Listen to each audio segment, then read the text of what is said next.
everybody. This is John from the Goo Goo Dolls, and you are listening to the LSQ podcast.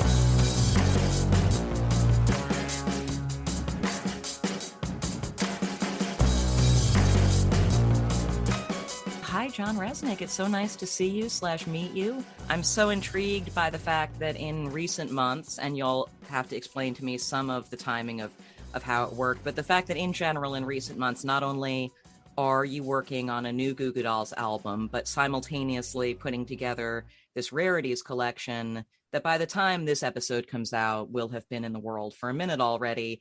But I'm assuming from what I know about the past year and a half and what you've been working on, that there was some overlap of the ideation of looking back and looking at the next thing. Yeah, it was kind of interesting, how the rarities thing came to be. Was that, I was at my manager's office, and he had a closet full of DAT tapes. And if anybody is old enough to remember what a DAT tape is, it was a very short-lived sort of form of cassette that would actually record digitally. So whatever. But he didn't have a DAT player, and you can't find them. You can't just buy them anymore. So I found one on eBay, and I sent it to him, and he poured through. I mean, there had to be 100 tapes, and he poured through them and started picking out things that he liked. And I have no patience for those kind of things. Like, I was never good at labeling everything. So, do you find, obviously you've compiled, retrospectives for Goo Goo Dolls over the years before, but do you find that when you're doing that, it puts you in a reflective place about your creative process? Absolutely. Absolutely. I think it's good to go back and listen to where you were, and how you have evolved or not evolved. And there's definitely lessons to be learned inside all of those recordings, the live recordings, the outtakes, the live train wrecks. I love those. I like, hey, listen to this. We're playing this song that we played 500 times. And this is where John hits the wrong note, and then the whole thing just collapses in front of 10,000 people, and I enjoy that. I enjoy those moments. I don't know why. They're very humbling, but. Yeah. I mean, there's more of a sense of adventure and risk there, where obviously it, and it's even a cliche to point out that when you're playing a song like Iris, for instance, that however many millions of times it feels like you've played it, and technically probably almost a million times in reality too, that it's hard to connect with it still. I mean, do you find that it's that it's hard to connect with the more popular songs? You know what? No, I don't. And let me explain to you why. Because I'm grateful for those songs. Like, I can afford to live in a house. I can afford to have health insurance. I can afford, to have a normal life and give my kid some things. And gratitude always takes the place. And the other thing that I'm grateful for is that I'll start playing a song, one of the more popular songs, and that, like, about 3 seconds into it, you hear that in the audience, and I'm like, that's awesome. That's amazing. That is what we all dream about when we're singing into the hairbrush, when we're kids, and I get that, and it's like I get to have that. And I'm like, that is really cool. I found myself, I have a few rock star acquaintances, not too many close friends in the music business, because I don't know why, but I tend to keep to myself. But, I've heard guys talk about, if I have to play that song one more time, I'm going to kill. It's like, dude, that song bought you a house, right? Come on, man. Be grateful for it. Absolutely. No, that's an amazing perspective.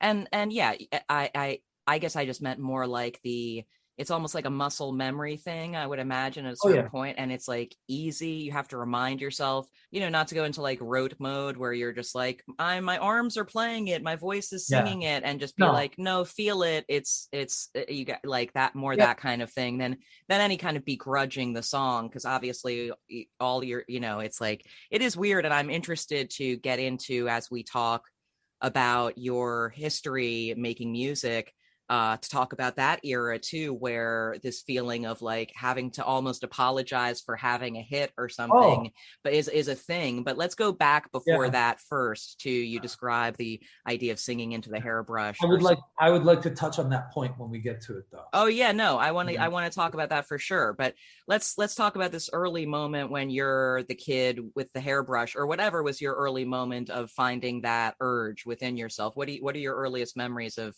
that thing? My earliest memories of that thing was really like waking up in my bed. I remember, like, I think I was in first grade, and just laying in my bed sleeping, or and then waking up and starting to sing, and like smack myself on the leg, and I'm singing because we were always listening to music in our house, and just very early age, like finding myself singing a song, or like, or with your mouth, you play guitar with your mouth, you're like, one of those silly things. And were you hearing music on the radio that you loved at that age already? Yeah, I was hearing music that I liked on the radio. I mean, it was a really interesting time because AM radio was a viable outlet for music, and even at that time.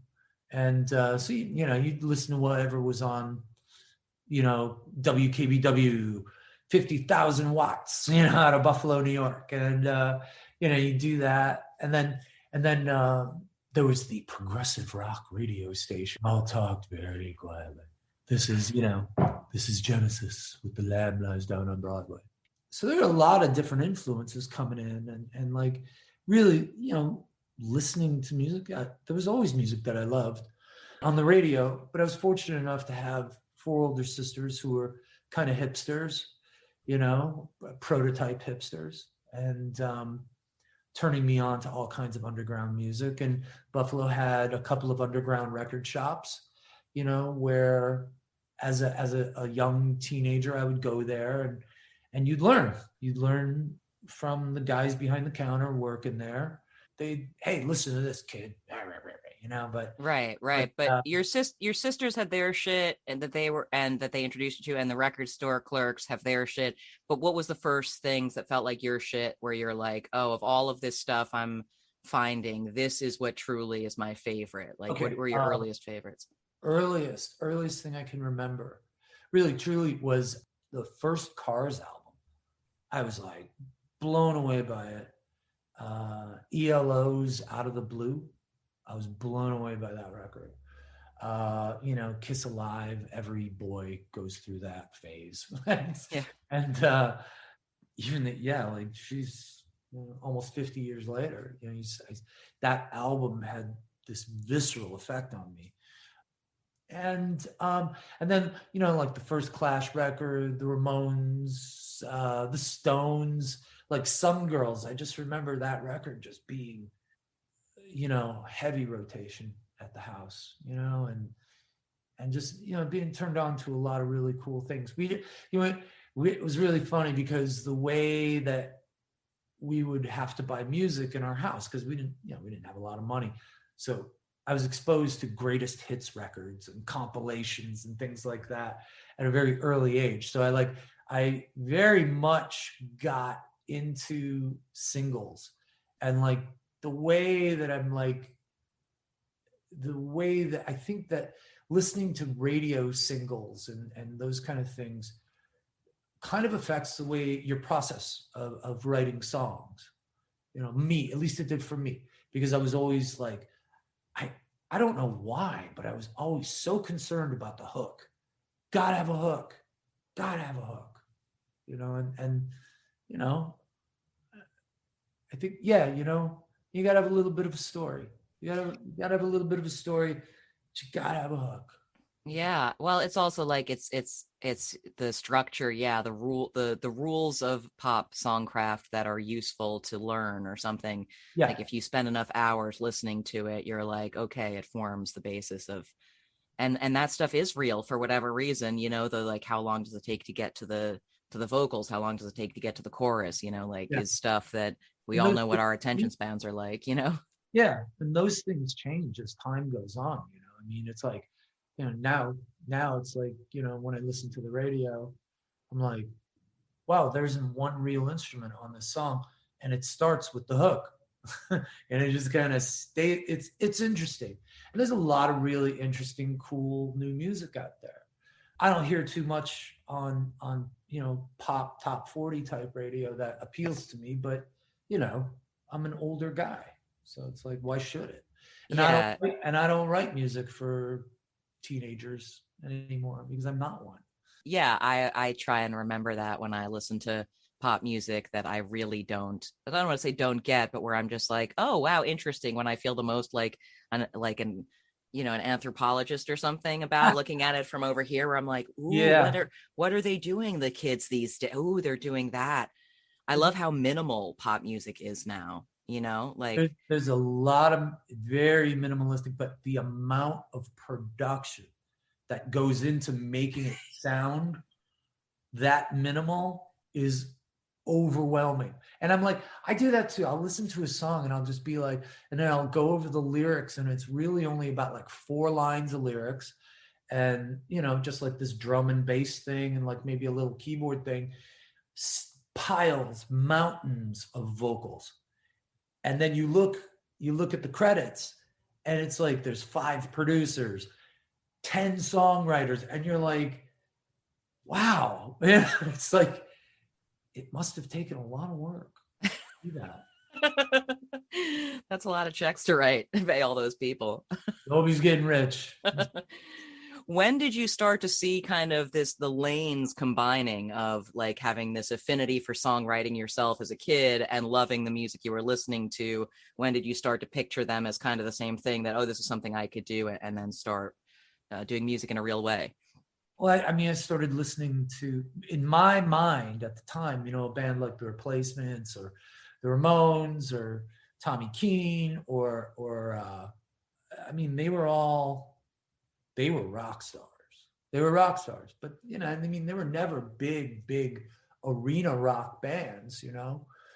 But to me, they were rock stars, and it was just music that I could relate to, that I felt. I felt like, I mean, there were writers when it was like alt rock and college rock, whatever they were calling it in the '80s. That it was like there was a lot of great emotion, and there were good storytellers, in all Yeah. these bands, and it was just something that I could relate to because it wasn't Iron Maiden, who, I mean, I actually like Zeppelin and Iron Maiden and stuff like that more now than I did back then, because I had my head up my ass because I was super cool, indie rock, underground, freakiest kid at my school thing. And you know, Yeah, so did you find the other slightly less freaky kids to play with in high school? I found freaks to Yeah. play with in high school, and I left home when I was 16, and I moved into the college neighborhood with all the college kids, and through my sister, I met a bunch of college people. They were older than me. They were all like 3-4 years older than I was. And they were doing interesting things, and they would have, and then everybody was going to art school, so it was kind of like I was exposed to a lot of really strange, like, filmmaking, bands, artists, and they were all at the university in the neighborhood where we lived, and there was always a party going on. So it was kind of fun to be, 16, hanging out with all these Yeah. ups, and like, Did you get to see shows during that era? yeah, I mean, they were always playing shows at the college campus. I got to see The Cure really early on. I got to see Echo and the Bunnymen very Same. early on. I got to see, REM pretty early on, and just all these bands that sort of became very important to me. Yeah, and so what was the first band that experience or setup you had that felt like it could be something, or was that indeed Goo Goo Dolls? My first band. Yeah, did you have an early kind of kid band that was Oh, practice? well, I mean, I was in a million bands in high school. Like, it was all the same people, but you just change the name and say, "Nah, we're gonna play like this. I want to play more of this kind of music." Okay, all right, fine. So and I was never in a cover band. I was never in a cover band. I mean, I would do a cover song or two in a set, but it was just, to me, really, it was too hard to learn how to play those songs. So we would just make up our own and play. Yeah. Yeah, and play backyards. People, okay, Jimmy's mom and dad they're going out, so we're having a party at his house tonight. Let's go. You bring you bring your little amp and your guitar, and so it was And fun. when did you start playing shows at venues and stuff like that? I think the band that I was in right before I joined, I formed Goo Goo Dolls. So like around 19, 18. Yeah. And we would play at the Continental, which was that was the CBGBs of Buffalo, and everybody that played at CB's played at the Continental. So it was cool.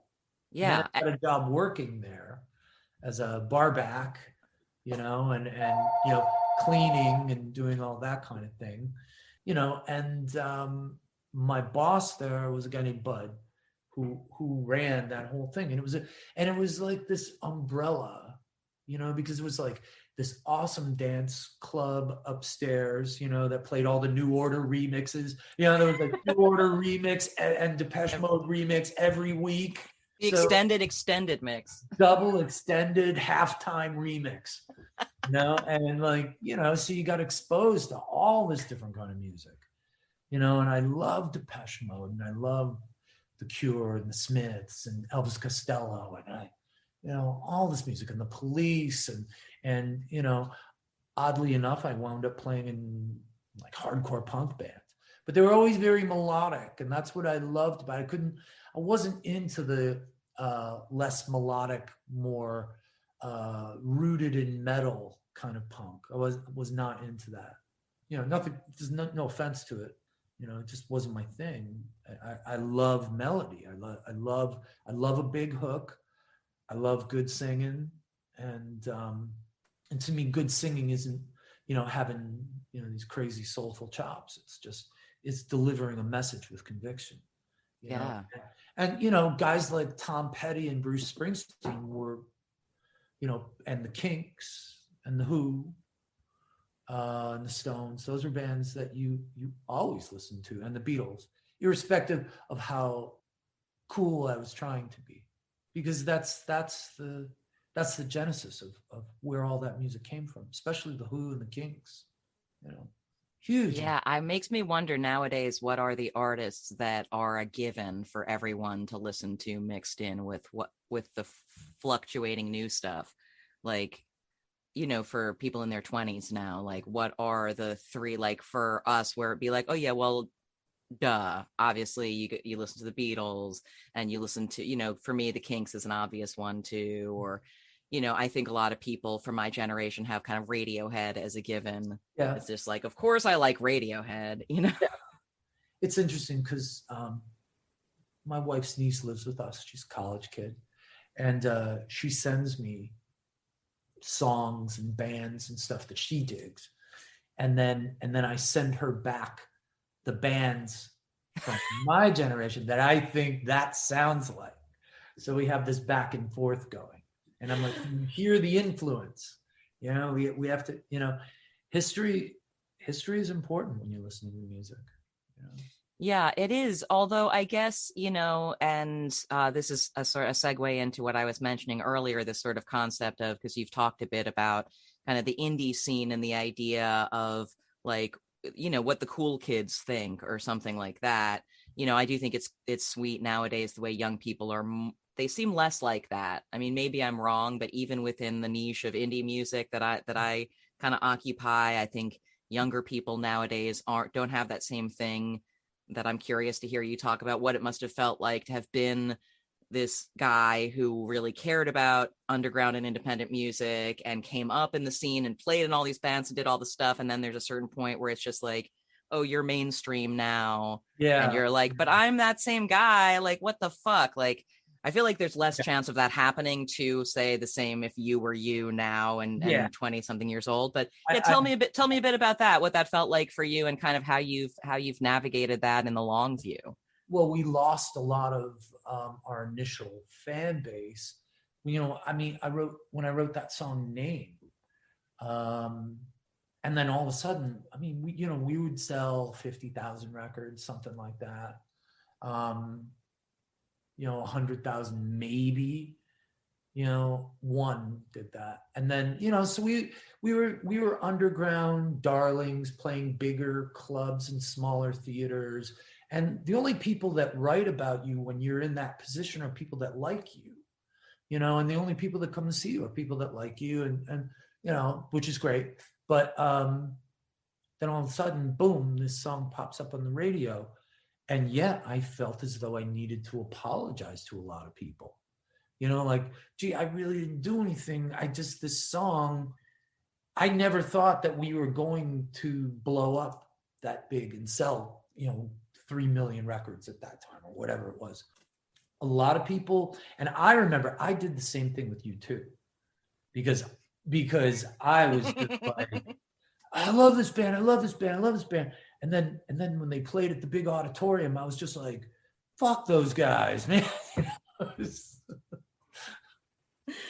They were mine. They were better when they were on whatever label, Yeah, it's like, but I mean, we bounced from 2 indie labels to a major, and it looks like an overnight success. And but nobody sees the 9 years you were in a van, and you'd come home and you'd be homeless and jobless.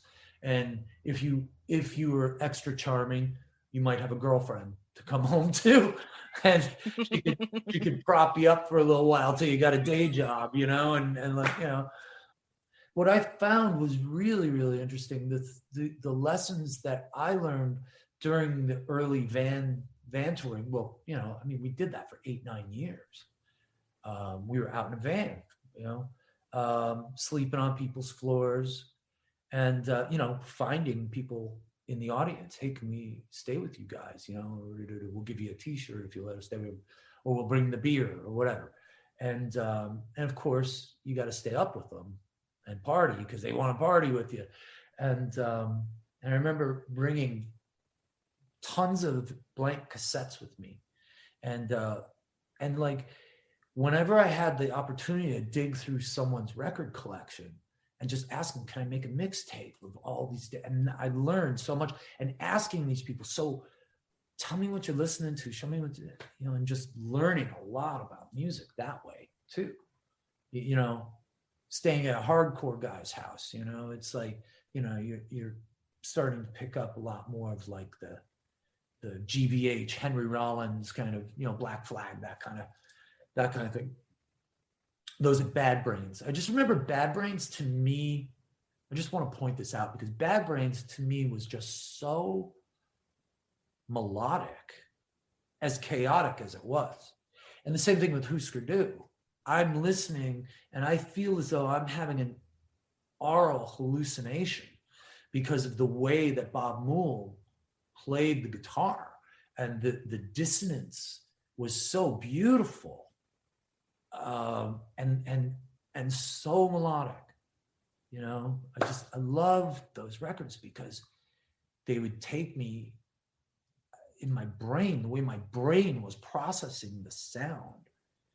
It's just, I was hearing all kinds of strange, dissonant counter melodies and things. It's just, no, it's crazy. I was thinking that kind of thing yesterday. I was just like driving over the Williamsburg Bridge, listening to, I don't even remember. It was a song I've probably listened to a million times, but I was just thinking sort of like, music is crazy that it just, people can play certain tones or combine certain tones certain ways that you're like, it feels like something's happening, you know, it feels like something physical is happening in the space you're in with it, and you're like, it's just, I could press stop and then it ends, whatever was happening stops when I press stop. Which is, you know, it's corny, but like, it's such a cool thing. But you know, on that, to that point, you know, the flip side of feeling like this sort of annoyingly you want to apologize even though you're stoked to have the success, both because it brings stability and because it's a validation of this thing you made that you care about a lot. But I'm curious, as you saw the success of Name, it must have lit a fire under you just to be like, you know what, I want more of that, though. Even though this is weird, I want to do that again. I want to write songs that translate that far. Yeah, I mean, it was the thing about that song Name, as much shit as I got for it, I got 100 times as much shit for Iris. But the letters and the cards and things that I would get from people talking about that song, and even to this day, you know, when that's one of those songs. We have a few of these songs. They're like medicine in a way. People have described it that way to me. You know, man, you got me through some hard times. I know a lot of artists hear that. And it's such a flattering thing in a strange way, because you're like, wow, I don't know. You know, my old man was always like, you know, try to leave the place a little better than you found it. And it's like, well, as infinitesimally small as that little bit is, maybe I helped that person's life out, for even if it was for only 3 minutes. And this is what this person's telling me. That's the highest form of flattery, that can touch a nerve. You know, and then you look at an artist like Springsteen, just like, he's a juggernaut, you know, at being relatable. And then, you know, those are great things. This last record that I've just finished doing a bunch of music for, you know, I produced it myself, and I made a hard left turn because I felt like it was time, and I didn't collaborate much with people. I wrote most of it myself again, which I haven't done in a while, because I was like, when the collaborative process works, 1 + 1 = 3, and it's a great thing, and I've had so much fun hanging out with my writing buddies and doing that. But I just felt this need to face that blank page by myself, which is terrifying. I mean, come on, you know? It's the worst. It's horrifying. But then you gotta, I mean, you just, you know, I have to just go, well, you know, why are you feeling that way? You know, and this is where experience comes in. It's like, why do you feel that way? Because I'm afraid nobody's going to like it. Well, fuck them if they don't like it.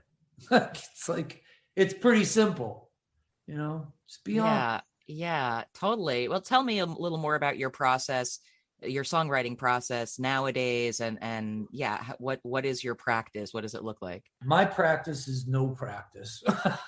And it's very much like I went in the studio with my engineer, and I was sitting there fumbling with drum machines and, you know, just putting a couple of beats. I got a friend who's a really good drummer, and I just said, just lay some grooves down for me and just let me play along to them and things like that. And then I made these little tiny recordings, you know, of ideas, either on a piano or a bass, or I'd build it up a little bit more.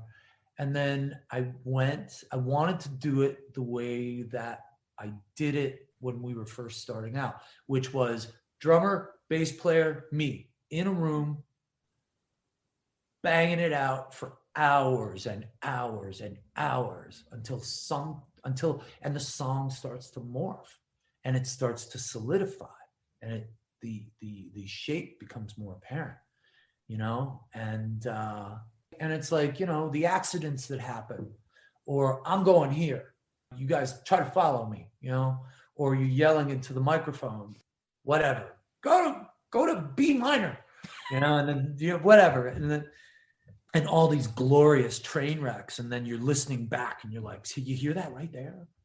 Let's take that piece and repeat it over and over. So it's really kind of an organic process. Again, this time for us. It was very, very organic. And we recorded most of it analog, and then we'll dump it into digital because there's things in the digital realm that you just physically can't do with a physical piece of studio gear. And I have this immense collection of vintage recording equipment. What I got sick of was the ability to put every thought that came out of my head onto the track, because because I felt like it was causing me to fall in love with every idea I had.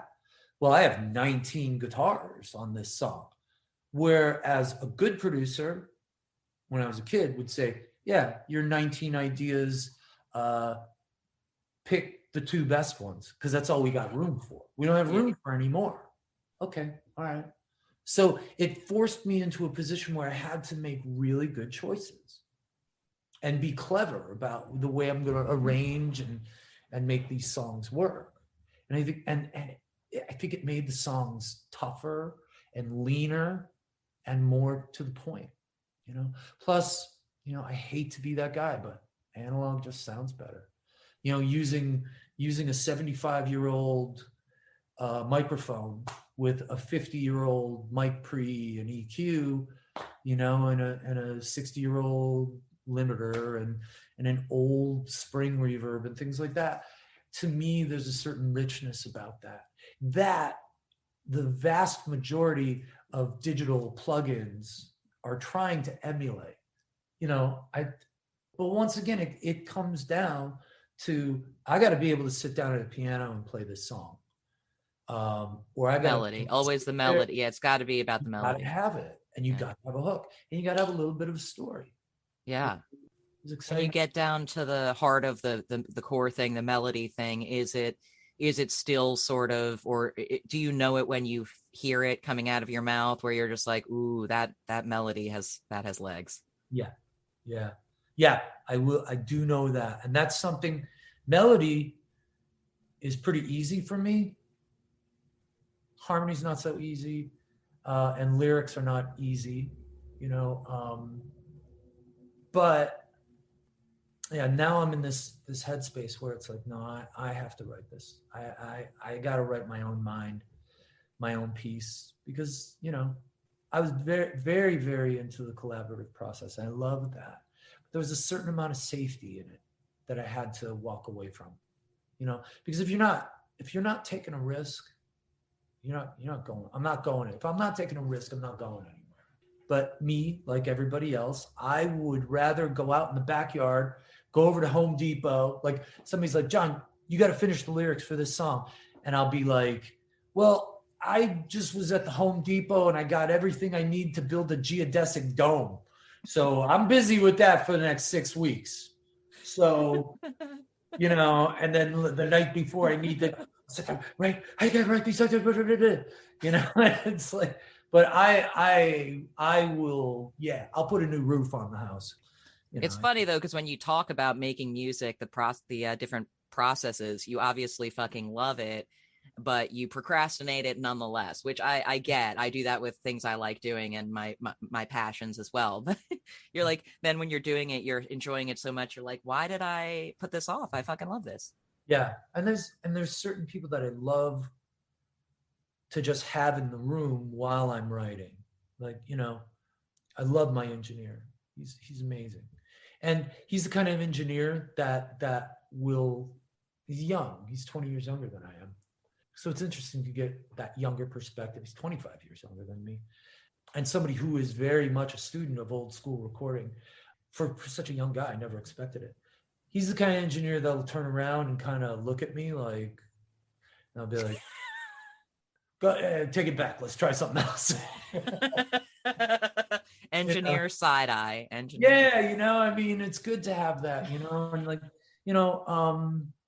what else I find interesting now is that I don't really play anything for anybody, not my manager, nobody, until I have it in a more complete form, because I don't think people understand it. Like, I'm hearing what's finished in my head, and I'm like, this is great. And they're like, I don't hear it. What are you stupid? Just listen. You know? But so I just avoid that now, and I keep everything kind of hidden. And then I'm like, here it is, you know, like so. So that's kind of a liberating place to be. You know, I don't feel so. I don't need so much approval from the outside. You know what I mean? But we all want it. And it's funny because I was talking to a therapist about, like, you know, what I do for a living and everything like that, and da da da da da. And she was fascinated by it. And I was just like, I said, I get the feeling somewhere in the back of my mind, very deep in my subconscious, I wanted approval so bad that I learned how to sing and play and write and do all these things so that I could get approval from a lot of people. You know, it's kind of embarrassing to admit that, but at the same time, it's like never met a kid that picked up a guitar or sat down at a piano that didn't see themselves at Madison Square Garden and being excited by that fantasy. I think sometimes in a lot of cases, it's like the most brilliant people that I have ever met are the people who have the most profound damage, or the most, or the hole that can't be filled. You know, it's interesting to me. Yeah. But it must, you must be starting to get stoked about getting to the other side of this weird reality where suddenly you're going to go back in 2022 and do a thing you've done a million times, and it'll feel a little different, but it'll also feel kind of the same, right? It'll feel new, yeah. You know, I mean, I really enjoy that time. You know, and the album will come out next year as well, or? Well, yeah, definitely. I'm going to make sure that everything is lined up. You know, so the album will be out. I mean, there'll be a couple of singles out, I'm sure, before the album and the tour, and the album will come out, and we'll hopefully, you know, the plan will work. And if it doesn't, you know, you just go back and do it again. I mean, I feel as though it'll be obvious when it's time for me to leave the party, you know? So. Dude, don't leave. Come on. I'm not leaving. No, I still. We've only just met. You can't leave. I know. I still have my hair. I ain't going nowhere. I mean, it may shrink or it may grow. I don't know, but it's something that I still feel like I have something to say, and people still come to see us. So. Well, thank you so much, John, for connecting with me to do this. It was such a pleasure to talk to you. I'm very happy we got to talk. All right. Big thanks to John Rzeznik for that conversation. I loved it. And Goo Goo Dolls will be on tour next year, and they'll have a new album for us then as well. I'm Jenny Eliscu. Thanks so much for listening. The next episode of the LSQ podcast is with film score composer Danny Elfman. That'll be out in a few weeks. And then I've also got Adam from The War on Drugs and Courtney Barnett before this season is up. Subscribe if you weren't doing that already. And you can reach me with questions and feedback on Twitter @JennyLSQ. I'll talk to you next time.